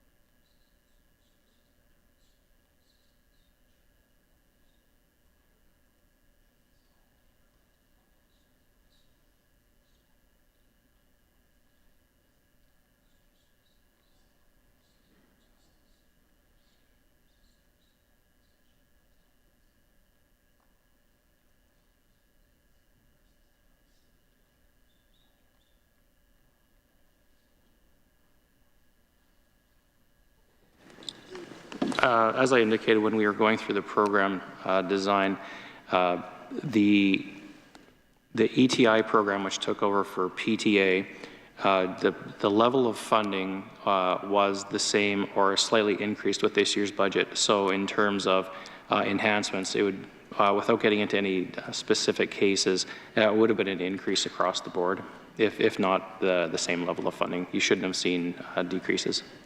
So getting into those specific cases, then there would be an increase in each of them.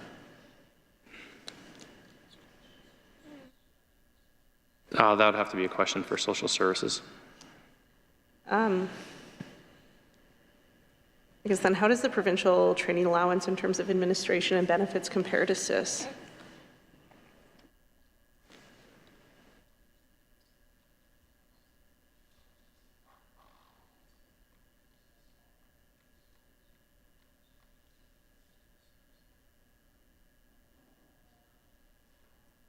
The PTA program was always designed to be a bit of an enhancement over regular social services programming.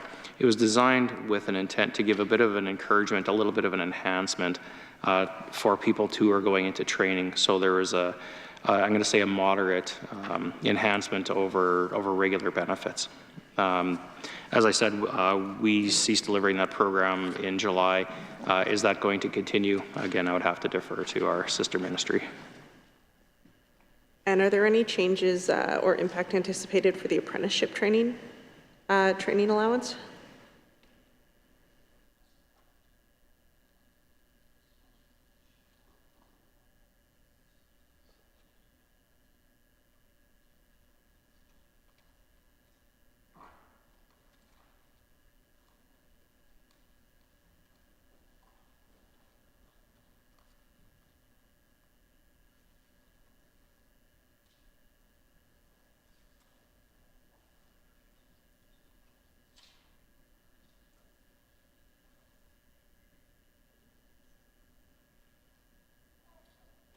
The question was around the $1.2 million increase to apprenticeship training allowance this year. That is really meant to support the increased number of apprentices that are going to be going through the system this year.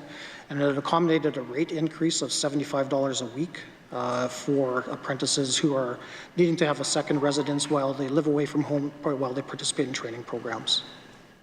Perfect, and forgive me, there's no impact on that for recipients in terms, there wasn't a relationship between the PTA and the apprenticeship program? Two separate programs. Thank you. I guess, does the ministry have a case management system?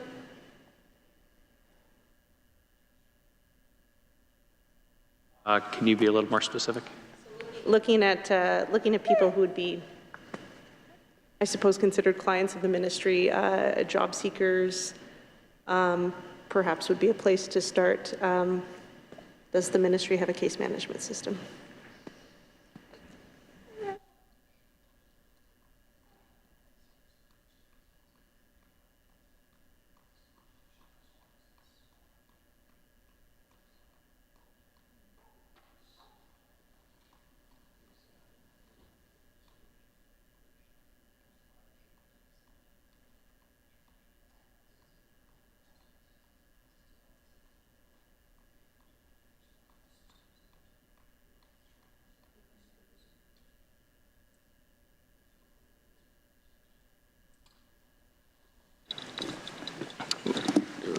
We don't have, and I think the gist of your question is, do we have a sort of a centralized database of all the clients that we come into contact with? The answer would be no. We don't have one big large system within our branch structure within the ministry. Within our skills and our SAS jobs offices, immigration, they all run separate systems. So as we were indicating earlier in our conversation tonight, I just totally lost my train of thought. As we were talking about earlier, we do keep track of it at a local level by varying degrees. So there isn't one comprehensive system that everybody within the ministry uses to identify and track and follow. It's broken up by service line. Thank you. Given kind of the relationship between your ministry and Ministry of Social Services, is there any system or IT solution, I guess, that the ministry uses to track referrals from the Ministry of Social Services and follow up with those clients?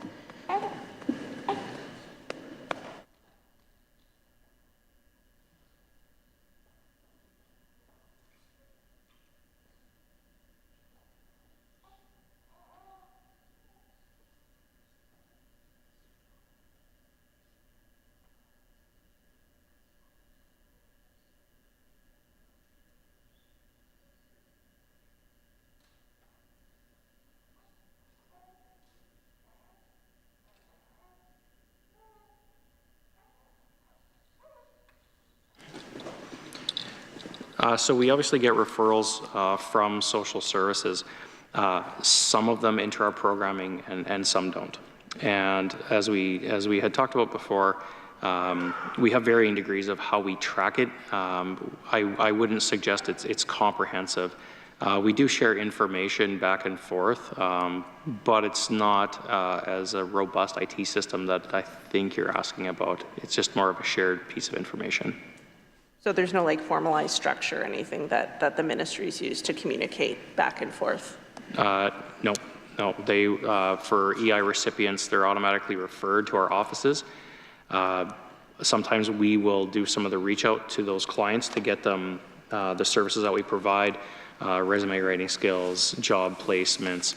Other times the clients will seek us out as they're prone to do. Thanks, Deputy Minister. So then how does the ministry track success in terms of moving people from provincial income support to employment? How does the ministry measure those outcomes?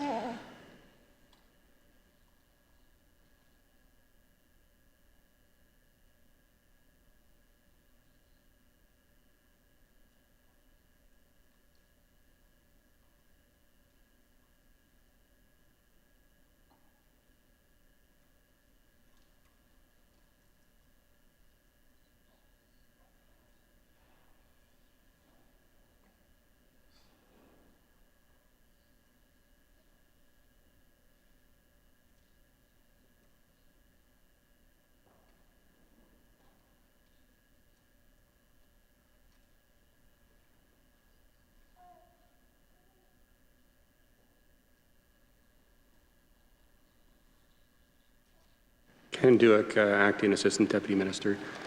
So similar to the answer previously, we track these things by program area. And so, for example, we consider somebody going on to further education to be, a successful interaction with one of these folks. We have been working with the Ministry of Social Services over the last couple of years on interacting with clients that are closer to the workforce than perhaps have more stability challenges or other challenges that maybe wouldn't make them quite ready for the labor market yet. We're still in the early days of seeing results from some of that work, but certainly that's something that we're working closely with them on. But again, our success rates are really, did they enter into what programs, what action plans did they undertake, and what does success look like for each of those applicants based on those programs? And at the program level, that is tracked at the individual basis, like client by client? Yes. And so then again, just to make sure I'm understanding in terms of when we look at people moving off of income support into some form of employment, that's not necessarily tracked on an individualized level or in a formal way through this ministry.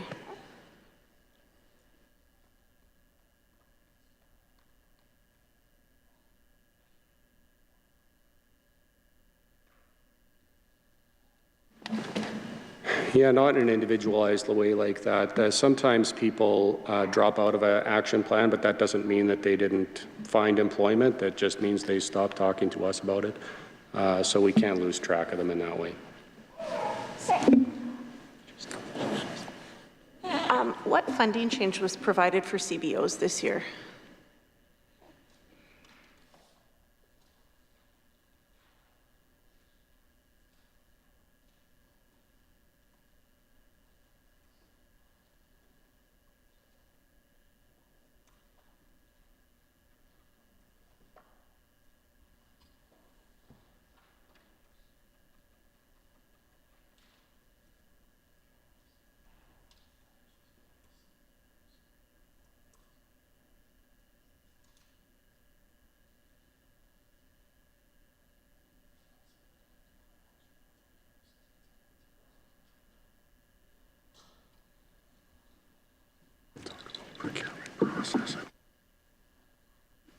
So within the ministry's budget this past year, we don't have a blanket CBO lift that you would see in some other ministries. Instead, we have targeted enhancements that we do, and we do that through our procurement process. So, as an example, we had a $4.8 million increase around our settlement services this year. So to deal with volume. So we do give lifts, as it were, for volume across the different groups, but our increases are done through procurement practices. So we would identify what the need is, we would tender that out, and they would bid on it. So it's not an inflationary enhancement as such. It would be done on a contract by contract basis. If a CBO is funded by the ministry, then year over year, and that there's been no tendering out, then they would hypothetically at best receive the same funding as year previous? Yes, that's right. Unless there was a volume increase, it would be, they will be under the terms and conditions of the previous agreement. And then when we tender it out, we would expect that any sort of financial pressures they're experiencing would be reflected in their bids. And forgive me, Deputy Minister, when you talk about tendering it out, it's tendered through like a formal process that's posted and. Yes, it's an official program, yes. Thank you. So then specifically to the money provided to CBOs that provide immigrant support, is it possible to describe the amount that was provided comparatively by the Government of Canada versus the Government of Saskatchewan? And again, you know, I'd ask for it over each of the past 5 years, specific to what the feds fund versus the province.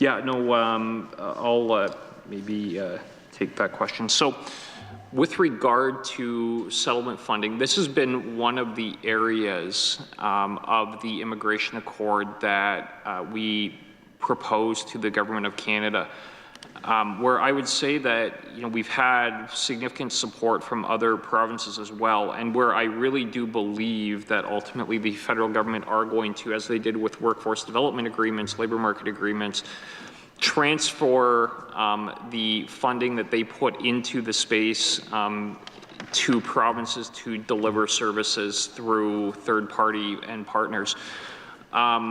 Feds right now put about $40 million into, well, they partner with third parties to deliver services in the province. We increased our settlement resource funding by about $4.5 million this year. 4.8. Yeah, nearly $5 million this year. So we're at about just under 15. So in total, between the federal and provincial governments, there's about a $54.8 million allocation. I'm not sure. We don't actually always know exactly what the federal government is putting in either, but it's around 40. So, you know, what we have seen on occasion is that there is a challenge in coordinating some of the services that partner organizations deliver as far as program design between federal and provincial governments. You just see overlap. That's what you ended up seeing in labor market programming as well, which was really what was the trigger for the federal government to just kind of say, okay, provinces, again, you know your labor market better, you know your local circumstances better, we're transferring you those resources and you deliver the programming, and there would be reporting requirements and those sort of things that went along with the labor market agreements. That is where we want to see the settlement funding end up as well. This is exactly what is done in the province of Quebec, where as a part of the Quebec Immigration Accord, the federal government allocates settlement funding to the government of Quebec, who then partner for delivery of settlement services with partners that do the actual delivery of the programming. It's worked well. I think the government of Quebec would say that it has been a model that was successful.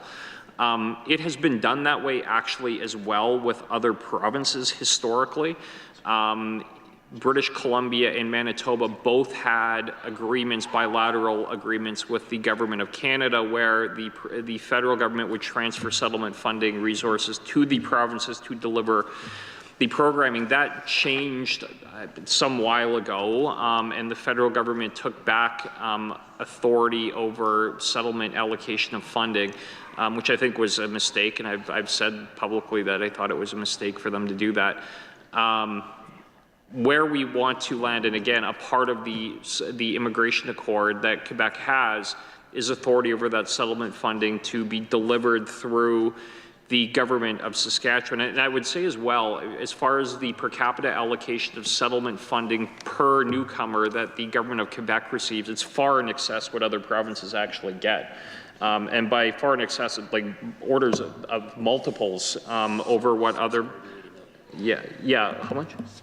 680 million that the government of Quebec gets from the federal government for settlement services. So it's, you know, even on a per capita number per population of province and number of newcomers, it's probably 5 or 6 times what we would get for federal settlement funding. I don't have the numbers in front of me exactly, but something like that. So we get about 40 million from the federal. Yeah, but I mean the kind of apples to apples comparison. So. Anyway, what I'm getting at is that we want control of settlement funding. Other provinces are, it'd be fair to say, are in that same place as far as having control over settlement funding. And what this really is about, I mean, the reason why provinces are seeking control over this is looking at the Quebec model, and Quebec would be the first ones to say, we have had better settlement outcomes. We have had better outcomes for newcomers, which is what this is all about. It's about making sure that people have the best chance of success who are relocating to a new jurisdiction in Canada. We just know our labor market better. We know our regulatory agencies. We know our processes. We just are closer to it. We know it better. And that's why really immigration ministers from across the country are on the same page.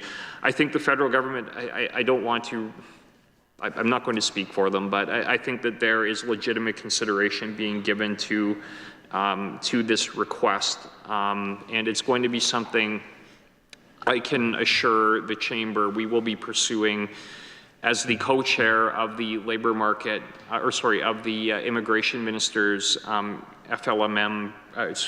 Of the FMRI, Forum of Ministers Responsible for Immigration. We are the co-chair this year, and this will be a priority item as far as what we pursue, because we think it makes sense, and ultimately who it needs to make sense for are newcomers, and we need to get the best outcomes we possibly can, and we believe that this is the way to do it. Thank you, Minister. That's very interesting. You mentioned the 5.4 million number. So with respect to the money provided to the CBOs in Saskatchewan for immigrant support, is the amount available that's provided by the federal government and the government of Saskatchewan for each of the past 5 years? Okay.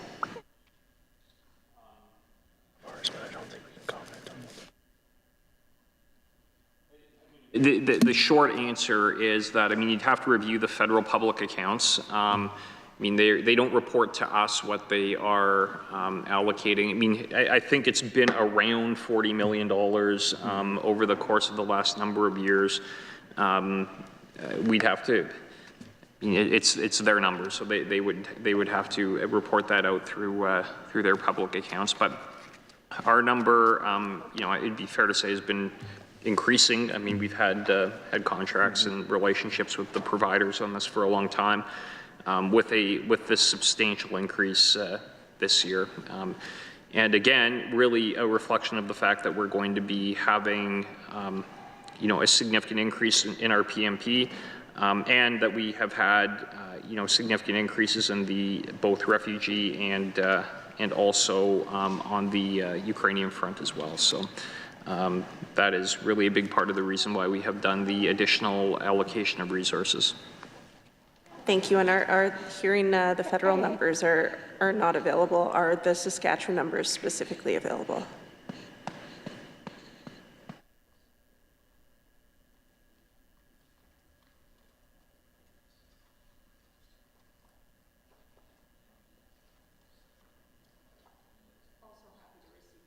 Date.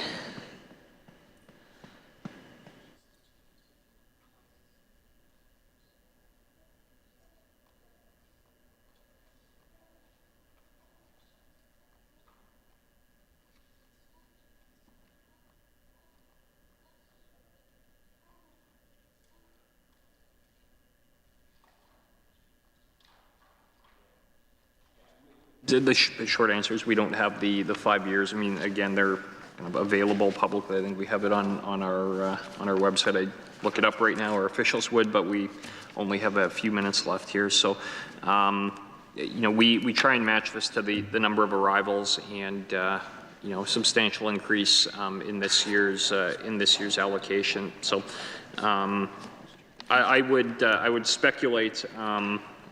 With the proviso that I may be corrected when we look at the numbers, but you know, it was 9 last year, went to 14 or nearly 15 this year, or was nearly 10 last year, went to nearly 15 this year, and I suspect it would be around that same number, 9 to last year, 8.5. Yeah, okay, yeah, around that number. Yeah.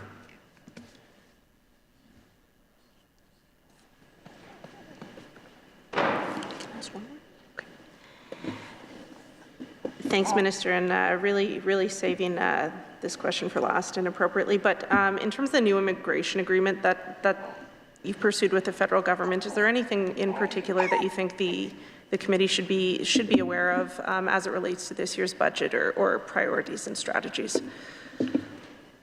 I could take quite a while on this one, but seeing as I only have a couple of minutes, we have spent a lot of time working on this, and I want to give a great deal of credit and public recognition to our officials who did some really good work on this. I had it here somewhere, but I mean, it's a very detailed document that we worked on, Ministry of Justice officials, lawyers worked on as well. We have made very significant progress in, I think the federal government have been reluctant in acknowledging the specific reason for which they have made changes, but stunningly they are very in line with the core provisions of the Immigration Accord. You know, the numbers that have been increased are not quite to where we wanted, but are getting very close over the 3 years for our PMP number. On the control, on the selection front, significant strides have been made in that regard. They have really moved out of the field on the adjudication on the economic grounds of success selection criteria, which really is kind of central to the whole thing. They've kind of deferred to the province on making that determination, which hopefully will speed up their admission processing times as well. Remains to be seen. They have been horrendously slow on that, but which I could talk about at length too, but I won't. So they have really given a lot of that authority on selection on the economic front to us. On the settlement funding we just talked about, I think we've made some very real ground on that, or at least the discussion has been advanced significantly, and I intend on advancing it more significantly over the next year as well. And on the other element, which was our desire to have control over the family class criteria as well, I think that one they are less prepared to move on, but I think ultimately they likely will move there too. That one's going to be a longer term process though. There are some challenges there, but just being very clear that that is a federal government decision to not give the province control over that particular element. But I do see that we're past time here. So maybe I'll just say my thank yous very quickly then, Madam Chair, with your indulgence, to say thank you to you, Madam Chair, to committee members, Thank you very much to our officials who are just great, do a wonderful job. I can't tell you how much I appreciate the work they do. Special thanks to Clint, who I'm going to miss, I can tell you that. But with that, over to you, Madam Chair. Ms. Young, if you have any closing remarks you'd like to make. Just thanks very much to the officials for their care and professionalism in preparing tonight, those present as well as all those working behind the scenes. And again, Clint, have fun. Thanks for all your service. Having reached our agreed upon time for these estimates, we will now adjourn consideration of the estimates for the Ministry of Immigration and Career Training. We will recess till 5:45.